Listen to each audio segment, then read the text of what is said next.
is my pleasure tonight to introduce Professor Susan Sandretto, who is in Otago at the moment. She's going to talk to us about building dialogue and communication, talking about critical literacy and literacy in the classroom. These are things that we're often concerned about and want to be part of and to developing in our work and with our connection with students and parents. So I'm looking forward to hearing tonight what you have to say. Susan, welcome to our speakers series. Thank you all so much for inviting me and for hosting me this evening. Tēnā koutou katoa, ko Humboldt Hill te monga e rune taku nako. Humboldt Hill is the mountain that speaks to my heart. Ko Klamath te awa meha ne aku maharahara. Klamath is the river that alleviates my worries. No karaponia aho, he tangata tiriti aho. Ke otipoti toko kainga inaiane. Ko tēnei taku mihi ke ngā tangata whenua o te rohi nei o Otago, ka mihi hoki au ki ngā tohu o te rohi nei. I recognize the ancestral and spiritual landmarks of Otago where I live. Ko Susan Sandretto toko ingoa. No reira, tēnā koutou, tēnā koutou, tēnā koutou katoa. I'm originally from Northern California. I've been in Otipoti for 29 years now. When I introduce myself, I say I moved about 7,000 miles or about 11,500 K to live in a place that looks just like home. So think rocky coasts, macrocarpa, rhododendrons, and non-existent summers. So here's the cunning plan for this evening. I'm going to give you an overview of dialogic pedagogy, and I'm going to locate that within the broader framework of thinking about culturally responsive and sustaining pedagogies. We're going to differentiate between what the research calls recitation or initiation response in either evaluation or feedback, IRE/F, and dialogue. I'm going to give you an overview of talk moves and a cluster of talk tools with some sample question stems that can be adapted for any context. And we'll conclude with some strategies for reflecting on your use of dialogic pedagogy. Now, we're a lovely, intimate group this evening, so please feel free to interrupt, to interject, to make it more dialogic. Imagine. And ask questions or make comments.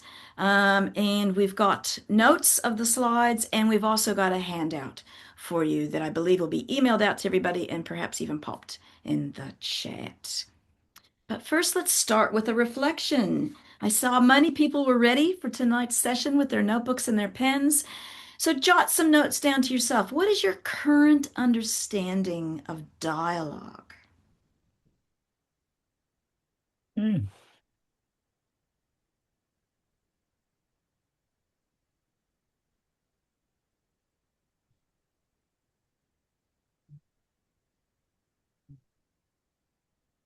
Susan, do you want us to feed back to you? You can jot it down. Oh, and we'll come, yep. And we'll come back we'll revisit your thinking at the end. Yep. You don't have to confess what your understanding is at the moment. It's not a test.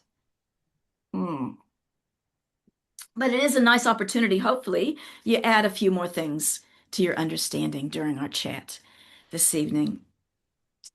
Ko te kai a te rangatira hei kōrero.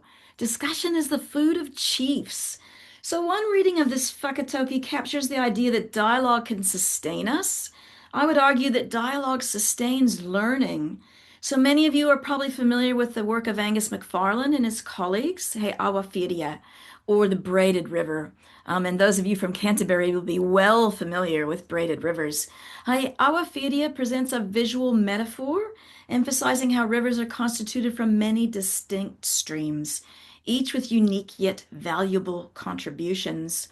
So while my work from Planting Seeds, the critical literacy book, and my research in general doesn't transmit Māori knowledge, Mataranga Māori, or dictate a Māori methodology to construct new knowledge, kaupapa Māori, which is not my role as a non-Māori researcher, I do like to think that I have a small tributary that I can offer the broader river. And I'd like to suggest that the talk pedagogies we're going to discuss this evening will support all teachers, Māori and non-Māori, to design culturally responsive and sustaining practices for Māori students in our super diverse classrooms. Right. So dialogic pedagogy, as we will see shortly, is about learning through talk. But teachers can't do most of the talking. There's this lovely quote that you may have heard before, learning floats on a sea of talk. Yet, when I go out and visit student teachers out in schools or work with teachers on research projects, often what we hear are the voices of the teachers outweighing the voices of the students. In an ideal world, you would primarily hear the voices of students taking on what Michaels and O'Connor call the heavy lifting of problem solving and making sense. So first, let's clarify what I mean by dialogue. So I use the term dialogue to represent the deliberate development of an educational space where kako and akonga can engage in open and in-depth exchange of ideas. So the dialogic teaching and learning space is not about the transmission or recall of information. And dialogue between the teacher and the learners does not follow a highly scripted list of questions. Instead, in this webinar, we're going to consider dialogue to take place when the ideas of various participants are heard, taken up, and jointly considered. Ultimately, dialogue is about figuring things out. In other words, Kayako and Akonga engage in dialogue to rework and develop their understandings together. With dialogic pedagogy, we're asking students to think, not just report someone else's thinking. So, I have to confess, I was the member of the amazing team that sat around the table to develop the curriculum for the English language learning area, the 2023 version.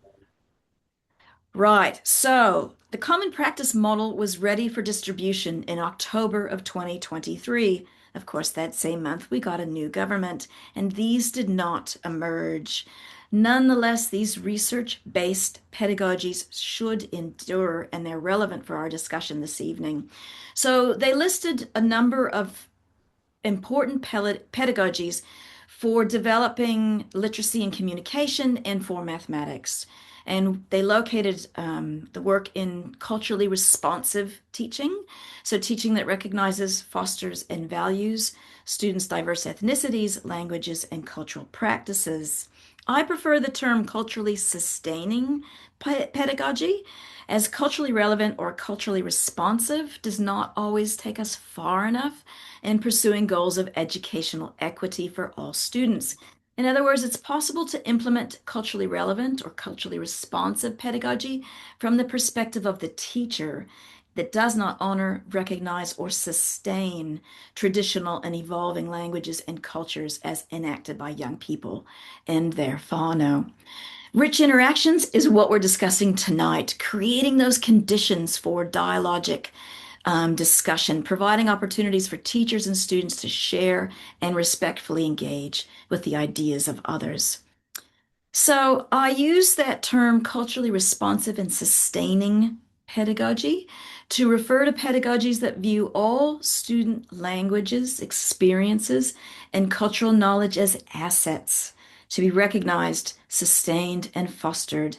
As Mary Berryman and her colleagues argue, quote, responsive pedagogy begins with listening, unquote.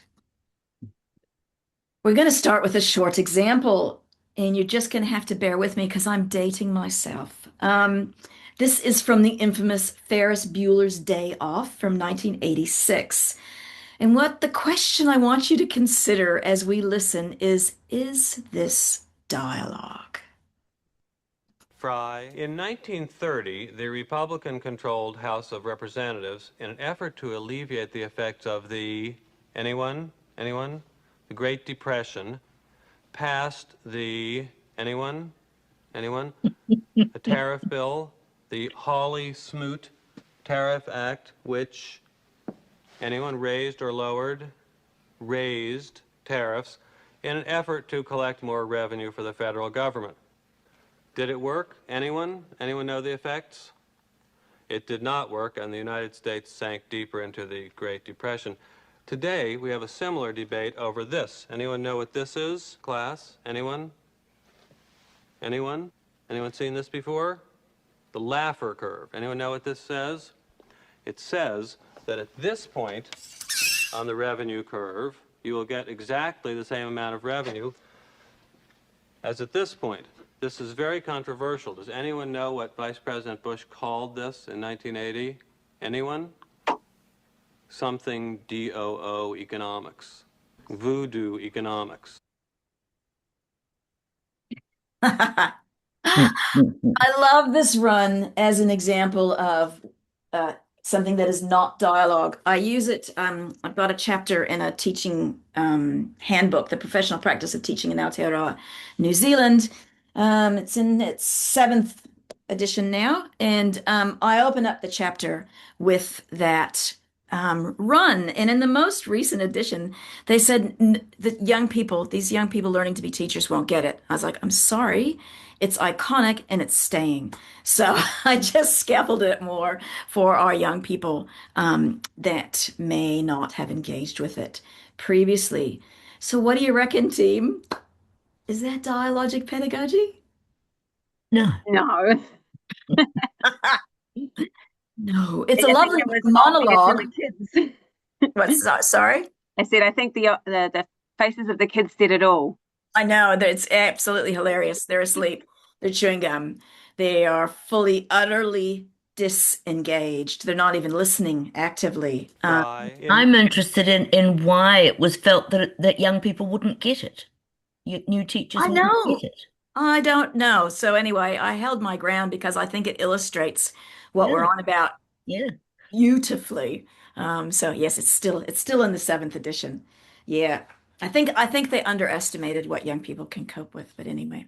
So this is I think that excerpt from Ferris Bueller's Day Off is a better example of initiation, but no response from the students in class. So then no opportunity for the teacher to evaluate or give feedback.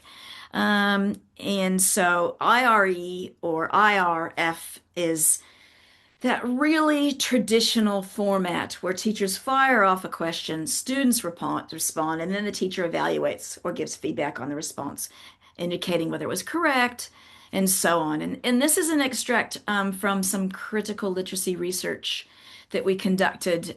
This is from a primary class where the teacher and the students are having a discussion about a story they've just read, and you can see the moves from the teacher and the student, where the teacher initiates a question, the student responds, the teacher evaluates, initiates another question, and so on and so forth. And you can see this sort of ping-ponging between the teacher and one student at a time. This pattern is really well entrenched, and it's really hard for teachers to shift. But what we know is it does not lead to the kinds of engagement and achievement we desire for our students, because it's about the transmission of correct answers or knowledge rather than supporting student engagement with ideas and deeper levels of thinking, particularly critical thinking. And it's problematic, particularly in my work around critical literacy, when we're trying to initiate deeper dialogues around critical literacy and critical thinking, because we're not exploring multiple interpretations. We are focused on this transmission of information. Other limitations of this style of pedagogy, I won't even call it dialogue, is the teacher gets to do a lot of talking, when we know the more talking the students get to do, the more learning and the more engaged that they are. So when this is set up, students aren't responsible for listening to each other. They're only listening for the teacher and the evaluation of their own response. So there's no encouragement for any extended turn taking or talking, and only the students who are brave enough to contribute get to do the interaction, and everybody else just gets to hang back. So that said, you can strategically deploy an IRE or IRF structure, but it really needs to be tightly aligned to the goals. So is it revision? Okay, do some rapid fire checking. But just don't fool yourself into thinking that you're enacting dialogic pedagogy because you're not. So, oh, I've got drama people here tonight. You'll love this. One metaphor that I really like for thinking about this work is Keith Sawyer's work calling dialogic pedagogy disciplined improvisation. So the skillful maneuvering that teachers have to do in the heat of the dialogic moment when they're engaged in dialogue with students is they can have the frame, and we're going to look at a frame tonight, but they've got to improvise throughout the dialogue because they don't know what the students are going to say, which is kind of the whole point. And so what we'll learn and see is when you're using open questions to explore what students are thinking, you don't know what you're going to get, but you can use some frames to shape it. And the first frame that everyone agrees upon in the research is the use of talk rules, or we can think of these as the tikanga of the talk. So in keeping with our frame of culturally responsive and sustaining pedagogy, the collaborative development of talk rules allows teachers and students to explicitly discuss how language works and develop what Jim Cummings calls critical language awareness. So this is particularly helpful for our diverse classrooms where students bring with them different cultural norms about what's appropriate and respectful when engaging in dialogue.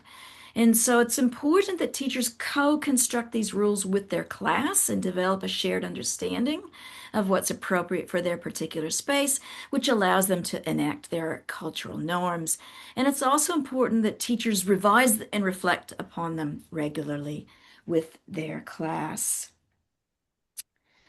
So researchers have found that these use of these ground rules or these talk rules support a more equitable space where more confident speakers can engage with a broader array of opinions and quiet students can have their ideas acknowledged and their ideas challenged in safe and supportive ways. So things like active listening, all ideas are treated with respect, everyone takes part, all ideas can be challenged, are common talk rules. Here we see an example, another research project where the teacher and the students co-constructed these. They decided upon listen to each other's ideas, take turns, share our thinking, and ask questions were their talk rules. Teachers would typically revisit the talk rules, particularly talk rules that were really apt for the particular session at the beginning of a lesson. And then they would often return to the talk rule as well as the content at the end of the lesson. Did we get better at listening to each other today? And so that regular discussion of the talk rules allows for reflection and metacognition, supporting students to not only reflect on the rules and possibly revise them, but identify skills that they wish to work on. Okay, I was just quickly checking the chat, but we're all good. Rightio. So this is the talk rules poster that we've popped in the chat, and also I'll get emailed out to you afterwards, and I'm going to unpack each of these in turn. So we'll start first with the first goal. So goal 1 is to support your students to clarify, expand, and to share their thinking. Parker Palmer has this wonderful metaphor of conversational CPR to describe what he does, and many of us do, if we're honest with ourselves, to fill the silence when we're teaching and we put out a question. So you can visualize those two hands, right? One placed on top of the other, pumping the blood back into the dialogue. So Palmer's metaphor of applying CPR to what he feels is an inactive dialogue paints the picture of a trained medical professional applying CPR to the heart. He explains that when he applies conversational CPR, the dialogic moment gets lost because he's acted out of his own need to fill the silence rather than allowing the students that thinking time, that wait time to engage in the deep thinking. He's missed this opportunity to give students some time and some space to think. So even just explicitly stating to students that you're giving them time to think, and then I do this in teaching all the time, and then I take a sip of water from my drink bottle and I make myself pause and just actually enact that wait time. Give them time to think. There is a lot of research around the use of wait time, and many of us are terrible at it. We fire off a question, and then we're really uncomfortable with the silence as the students are processing. So then we rephrase the question because we think they didn't get it, but they were still digesting the first version, and you've lost the moment, the opportunity for dialogue. So this is a really big thing you can do quite easily, is increase your wait time, give students time to think. Another one that's really useful is to ask students to say more.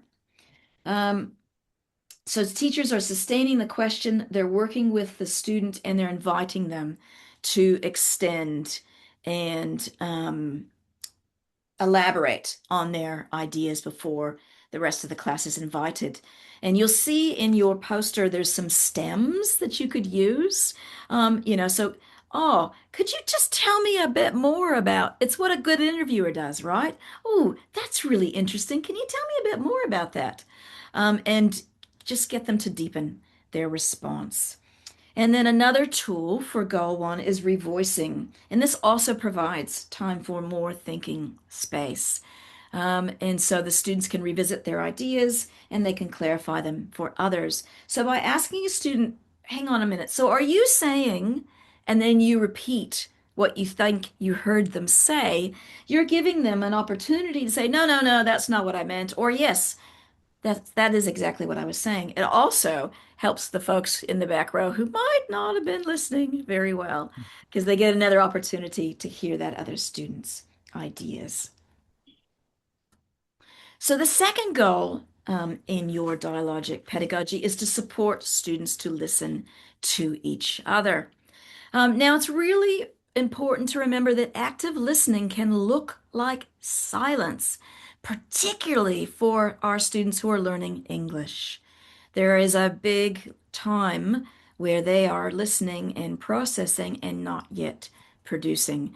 And so there's some great work out there on using hand signals for students to respond multimodally or gesturally rather than having to speak out loud. So that can be a really helpful tool. So you can promote active listening through the talk tool of repeat and providing all the students an opportunity to hear another student's ideas. Now, this isn't the tool that's often used by teachers to catch someone out who they think wasn't listening. Tommy, can you repeat what Susie said? And you're doing that to catch Tommy out. That's not what this is about. It's an opportunity. It's not a classroom management technique. It's an opportunity to create the conditions for more students to participate in the ebb and the flow of the conversation. So by asking, hey, can someone put what Tommy said into their own words? You're giving everyone an opportunity to hear that idea again, perhaps phrased slightly differently, and to keep the momentum of the dialogue going. Of course, our classic Think, Pair, Share is a great way to do this work. And instead of sharing back their own thinking, they can share back each other's thinking, their partner's thinking. Sometimes that can feel less stressful because they're not sharing their ideas, they're sharing the other person's ideas. Susan, do you have any examples of hand signals that you mentioned? I do, and I will email you. There's a link with a group who has done like a poster with some different hand signals. And if anyone knows New Zealand Sign Language, they might have some clever ones to add as well. But that is not in my skill set. But remind me, and I will send the link through. Thank you very much, Susan. Absolutely. Yeah, that's really helpful. Right. So our third goal is to support students to deepen their reasoning. And so this can occur when teachers press for reasoning, asking students to extend or clarify their thinking, to elaborate on their ideas, or to provide evidence. So when teachers press students to explain their reasoning, they're encouraged to deepen their thinking. And the talk tool of Ask for Evidence explicitly invites students to elaborate on their reasoning. We're often pretty good at this. Where in the text made you think that? What in the story prompted you to, who did what? Why do you think that? What can you point to some evidence? Another tool that teachers can use is the talk tool of challenge, encouraging students to provide alternative examples or explanations. Of course, always working within your collaboratively established talk rules, critiquing the idea, not the person. When teachers use the talk tool of ask open, authentic questions, they can encourage higher order thinking. So in dialogic pedagogy, the term authentic question means a question that the asker doesn't already know the answer to. So this is not me as the teacher driving the train to this endpoint of a correct answer. I'm not asking a question I know the answer is X, and then I'm going to tell you if you did it correctly. This is me genuinely asking deep, exploratory, open questions. Questions that are such as, I wonder, don't prejudge, right? They're not closing off the interaction, they're opening it up. They invite students to contribute, and they momentarily position the teacher as a learner. They don't have the answer. Revise and reflect is another tool that you can use to achieve goal 3. And this provides opportunities for students to revise their learning during the session by summarizing key ideas or highlighting key points. Students could use mind mapping as a form of visual note-taking to record important information during the discussion.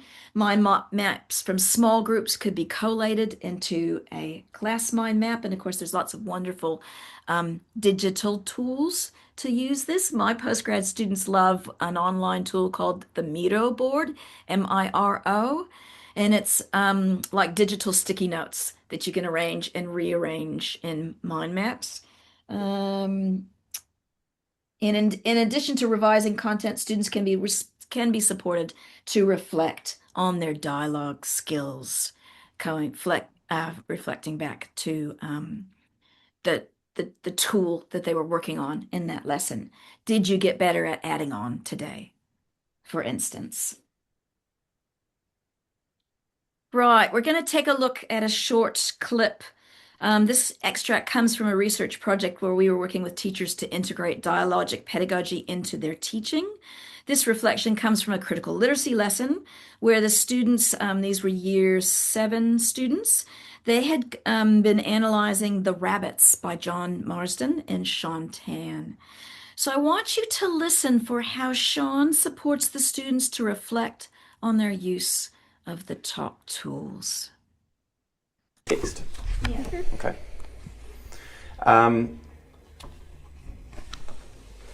So which talk moves did you feel that you used very well in the session today? Adding on for all of us, really. Elaboration. Yeah. So, adding on, elaborating, your own thinking, Yeah. others as well. Analyzing. Like Analyzing. analyzing the book Great. and getting like the deeper meaning, not just like surface details. Getting like the deep stuff. And how did the talk moves help you to do that? They Guided us into what we're going to say. they helped us think of what we should say. Okay. They, How did, they gave us more ideas when other people showed their opinion. My gosh. When other people showed their opinions, and we could reflect on that and see, agree or disagree, and we could add on to that. so others' opinions help to deepen your understanding change, alter, reinforce views? Yeah. Okay, wonderful. And which talk moves do you think we could get a bit better at? Agreeing and disagreeing. Yeah, I was about to say that. Tell me more about that. Because like someone makes a point, then you'd like have to ask if they agree or disagree, and I think and It should be more like an initiative thing. Like after someone says that, you should just like immediately state your own opinion. Not like wait for an awkward time gap. Do you find when somebody is sharing in the group that you are thinking about what they're saying a little bit more and reflecting back on your beliefs and whether that fits or doesn't, whether you agree or disagree? I think we can maybe work on either on like participating if someone's got an idea, maybe try and elaborate on that instead of just keep going back to the teacher, the student, teacher, student, teacher, student. Wonderful. You're going to have to like balance between all 7 of us and who's talking. Instead of just. Yeah, instead of just like. Yeah, I loved Three. your opinions, but something to work on maybe for next time. Could be Like more speak- voice, like speak wider out. voice. Like, it doesn't really matter if there's like a small interruption and like sure it's a bit rude, but they can just cut out, right? Yep, sure. But we always try to listen, Yeah. let the other person finish their thinking rather than talking over. So what a lovely interaction, I thought. What's anyone want to share? What stood out for them?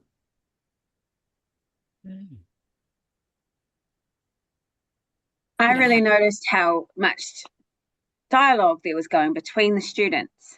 They're all feeding into one another while also listening, whereas they weren't just waiting for the answer that they were expected to get right. You know, like you'll notice in classrooms that they'll wait for that kid that always gets the right answer to say what the teacher wants to hear. Yeah.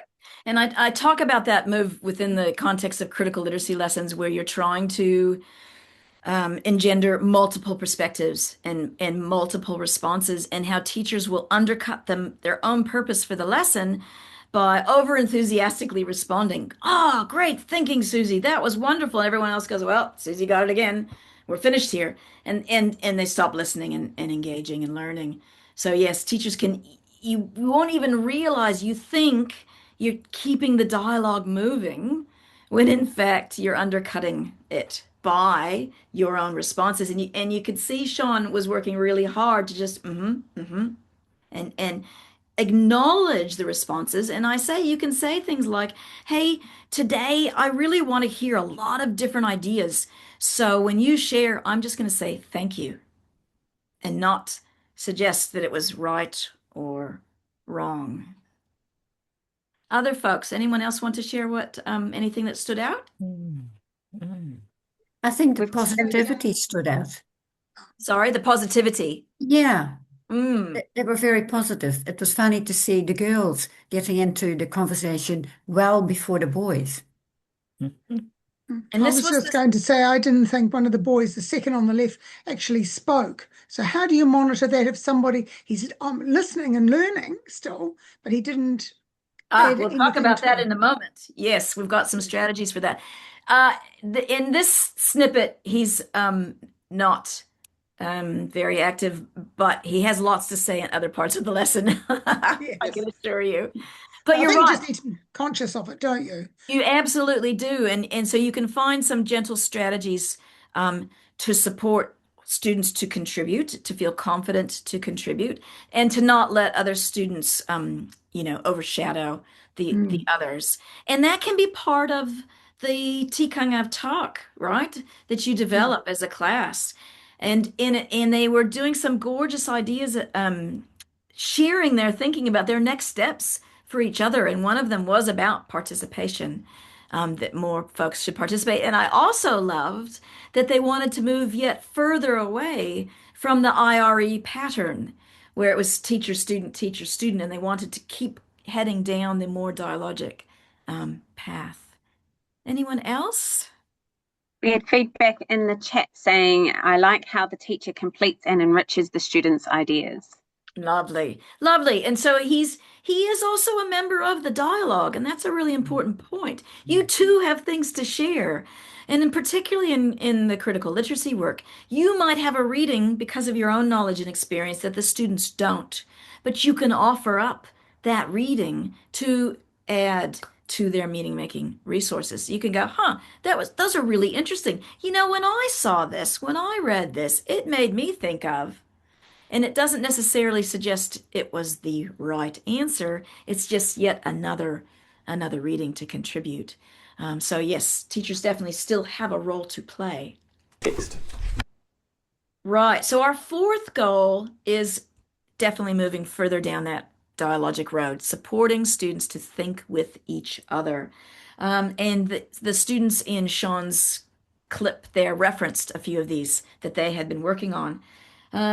So one of them is the talk tool of agree, disagree. And this is asking students to engage with the reasoning of others. And so here's, agree, disagree, the classic sort of thumbs up move you can do. But then if you follow up I agree with what Susie said. Oh, thank you, Tommy. Why? What makes you? Then you can whip out some of those other moves and get them to extend and to elaborate their thinking. The talk tool of add-on, I use it in my teaching all the time. A student will offer up a response and we'll have a little chat and then I'll say, is there anyone who can add on to that? And that just keeps that floor open and invites more responses. And they're engaging with the thinking in the comments of the person who came before them. And after a while, the students pick the move up themselves and will say, oh, I'd like to add on to Susie's thinking. And so they're been actively listening. When students are asked to explain what someone else means, they're asked to take a point of view on that contribution, to consider their perspective, and to consider that other student's reasoning and their own perspective and their own reasoning. So we're going to return to that last goal in a moment, but first let's watch another clip from the research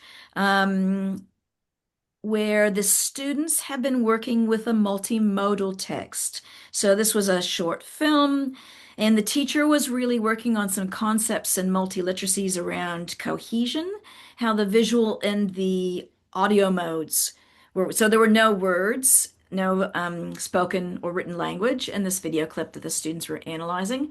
And she really wanted them to focus on the audio mode and the visual mode and how those were working together to tell the story. And what I want you to watch for is how she deploys ask for evidence, time to think, say more, and add on. What is happening with the volume and the pace of the audio or the music now? In fact, turn and tell the person beside you. It's getting louder and faster. And it's getting a bit lower and louder. Okay, you're all saying the same things. Can someone tell me, why is it getting louder and faster right now? Yes. Because the eagle has spotted the squirrel and it's trying to run away from it. And how are you feeling inside at the moment for the squirrel? Sad.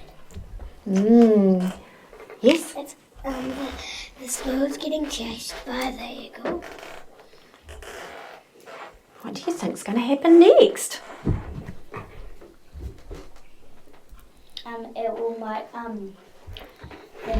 The eagle might go faster, and the squirrel has to try and find a hiding spot. And if the music does go faster, while the squirrel finds another hiding spot, what do you think will happen to the music? Tell the person beside you. It'll go a little bit softer and lower. What's your question? Okay, let's find out. What do you notice about the audio right at this point? Yes. It's going soft. I'll just explain. For the ethics and the videoing, we asked the children to put their hands up so the teacher wasn't saying their names all the time. So we had, ethical approval for this. All the students and children and teachers and schools and principals, everyone signed off, and they knew that we were creating resources and teaching tools with the videos. But one thing we did do was to not say their names. So I know it looks a little strange that they're putting their hands up in a small group, but there was a purpose behind that. Can anyone think, and just take a wee minute to think, take a wee pause time. Why do you think the music has gone softer at this point of the story? Turn and tell the person beside you. Because the hook can't see the slow and low. The hook can't see the ups and stops chasing where he's at. Can someone share with the group? Well, he doesn't know. Yes. Because the hawk can't see a squirrel yet, so it's gone a little bit softer. Yes. There were some special effects with it flapping its wings as well. Oh, do you want to tell me a little bit more about that? No, okay. We'll finish with you, yes. A hawk does know where he is, but he just can't get in there. And so what's happened to the audio to show us that? It's gone softer, slower, and low. Yes, so we're feeling inside that the squirrel's pretty safe at the moment. Okay, here we go again. Who thinks it's going to stay low and soft? Who thinks it might change? What do you think's going to change? The music. In what way? That's when the hawk sees the squirrel again, and then it keeps on chasing it. Who agrees? Okay, let's see. Can anyone tell me, with the audio, what have they noticed at this point of the story? Yes? The squirrel has gone into a little hiding spot, and the eagle can't get to him. And what are we hearing? So you're telling me what we can see. Can you add some more about what we're hearing at the same time as what we're seeing? Soft music. And why do you think the soft music's playing? Because the eagle can't get to him anymore. How are you feeling inside at the moment? Happy. Why is that? Because the squirrel is safe and the eagle is. I think you just said it, the squirrel was safe. Has anyone else got a different feeling too, and a different word to describe how they feel right now? Yes? It's the volume's soft, the pace is slow, and the pitch is low again. Why do you think the pitch is lower at this point? Because it wants you to feel happy that the squirrel got away. Alrighty, so these were year 2-3 students. And another point I meant to add about the idea of putting the hands up, a great strategy for encouraging dialogue is to tell students no hands up. So you're not directing traffic, and they've got to pay attention to who's talking. And they'll learn quickly, as the students in Sean's group were talking about, not to talk over each other and wait for their turn. Anything that really stood out with Desiree's run there? It's just feeling having students discuss ideas in a small group first is really effective strategy. Then teacher can, as we can see, the teacher could guide them step by step to explore even more deeper. And then, for example, their thought, evidence, or different perspectives, and the reasons behind their ideas is really great. Absolutely. A successful strategy is getting them to talk to each other first. Yes. And then everyone gets to speak. They all get to speak their idea. Even if the teacher doesn't hear it, at least they've had a chance to say it. Absolutely. That's right. Remember, our end goal is to get them to do more talking than us. So absolutely. And even in that small group setting, even just very quickly, tell your neighbor one idea. Okay, and you can hear them. She would say, "Oh, I hear you all saying the same thing." Okay. And so just yes, that idea that multiple people are getting to participate. Anybody else? The teacher was very affirmative of what they did without saying, "Oh, that was good," but she accepted all those ideas. Yeah, lots of smiling, lots of Yeah, nodding, lots of yeah. yes, yes. And again, all of the teachers who joined us in this video project were very gracious. They were going on a learning journey themselves, trying to improve their dialogic pedagogy, and so they were very brave in sharing their learning with us. And the videos that we constructed are full of reflective interviews with the teachers commenting on various aspects of what they were working on in the lesson and so forth. Right. What is happening? Okay, so of those goals of the top moves for goal 4. So goal 4 was supporting students to think with each other. The fourth of the tools listed under that goal is called vacate the floor. This is your ultimate goal as the teacher is you can use things like what we saw here, think, pair, share. You're trying to make yourself obsolete. You're trying to remove yourself to set them up to do the talking and the learning, to increase their opportunities to do that talking.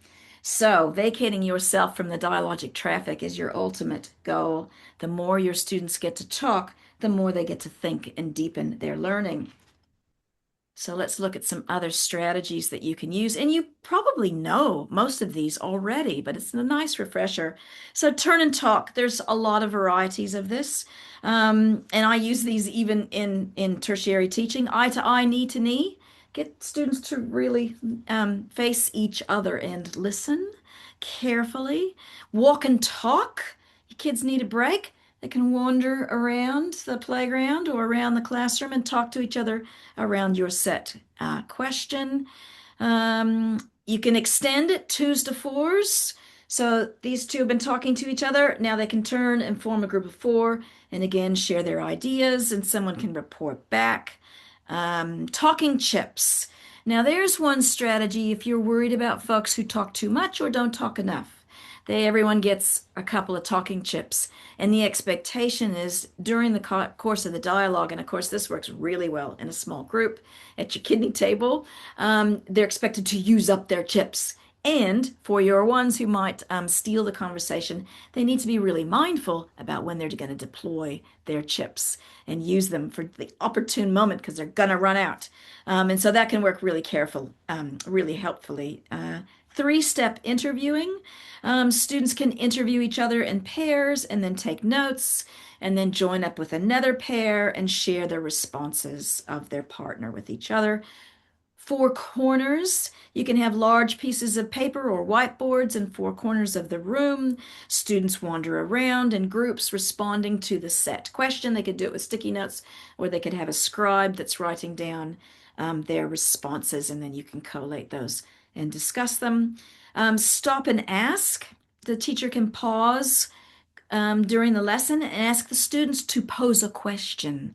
And this can be on mini whiteboards. That works really well. Or post-it notes or just ask them. And then rainbow writing. That's similar to a think, pair, share style activity. Each student has a different color pen, and there's one piece of paper that's making the rounds, and they're adding their response or their thinking. And the paper could go around multiple times if need be. And that works really well in a small group as well.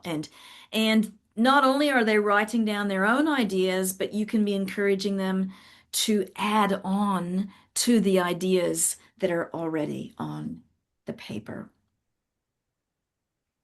Does anyone else have any favorites that they like to use that we could add to our list?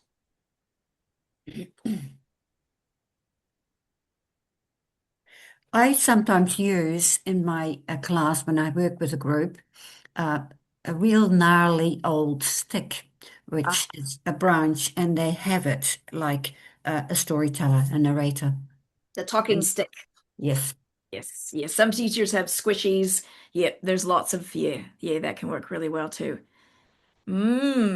All righty. So thinking about your own practice, and we're always working on this as teachers. How am I recognizing students' languages, cultural knowledge, and experiences as important resources for dialogue? How can I support the development of the dialogic space by co-constructing your talk roles? How can I encourage and develop multiple perspectives rather than correct answers? How can I encourage and explicitly guide students to use the talk tools, teach the tools, and let them practice, let them reflect on how they're going with those tools, such as adding on wait time? How am I using wait time to give students time to think and to process the question and engage in the dialogue? How can I use open, authentic questions that don't have a correct answer? And how can I reposition myself as a learner and as a genuine participant?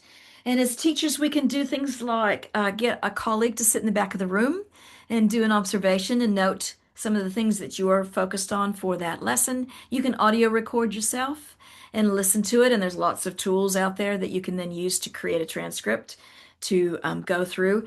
It can be quite confronting to add up the words in your transcript that belong to you versus how many words belong to the students.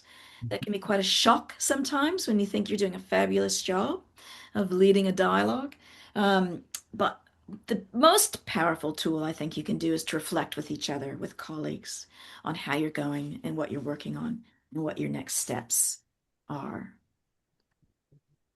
So that brings us to the end.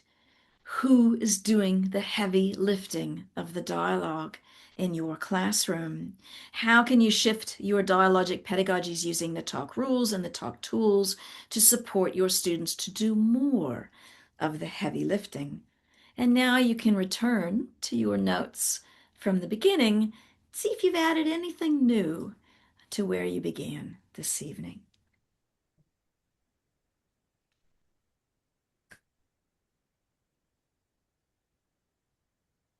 Do we have any questions? I keep reflecting on working with drama, which I'm doing more often. I've got one or two individual students, but I don't teach in a classroom.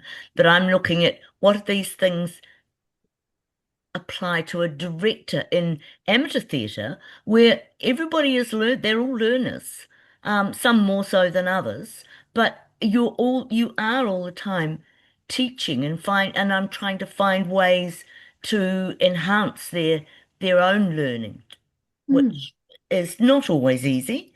But I think that reflecting more and getting them to reflect on the work they've done and finding ways to perhaps what are the key things we need to reflect on in this particular scene or what we're doing. I think those are going to be useful strategies for me.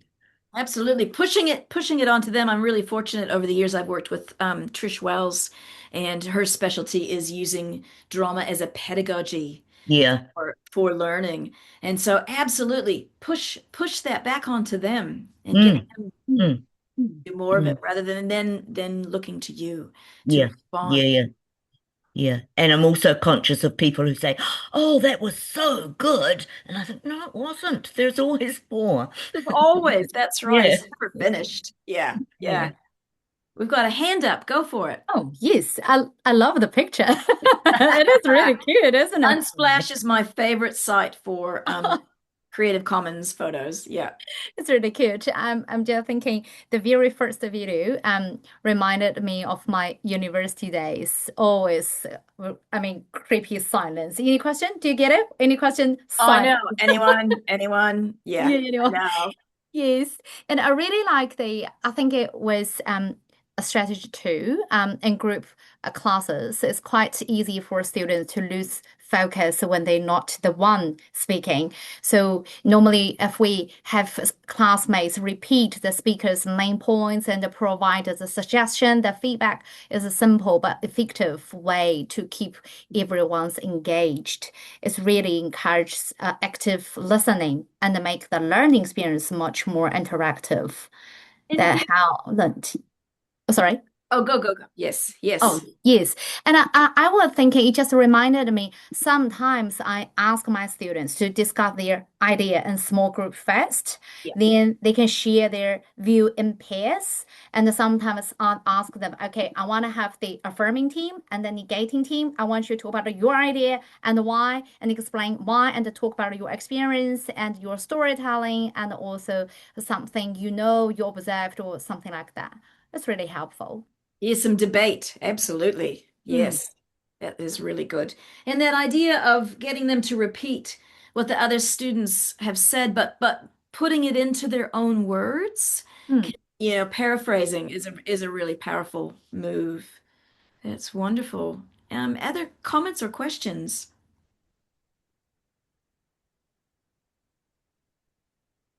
Have you got any tips if you're working with just one person? Because quite often nowadays I don't have big groups of students or even small groups. It's more an individual student. So some of those techniques are really good, but it's just finding that balance to work with just one student. Get them to ask the questions. Yeah, true. Yep, they're the teacher. Yeah. That traditional sort of sense, and whatever your topic is or whatever you're discussing, give them some time, give them a small whiteboard or a piece of paper, and get them to design the question, and it's their job to interview you. Good thinking. Yes.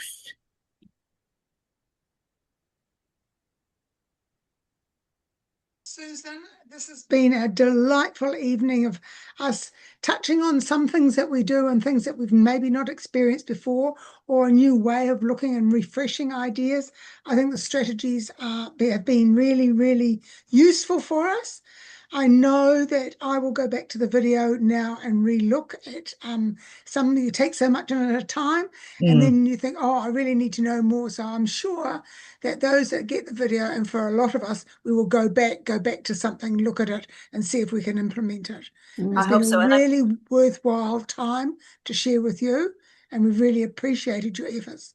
So Thank you very much. And I provided all the references in your notes so that you've got further professional reading to engage with. Thank you all so much for joining this evening and engaging and dialoguing with me. And thank you all from Speech NZ for inviting me. It's been a real pleasure. Thank you so much, Susan. Thank you. Enjoy your evening. Ka kite anō. Ka kite.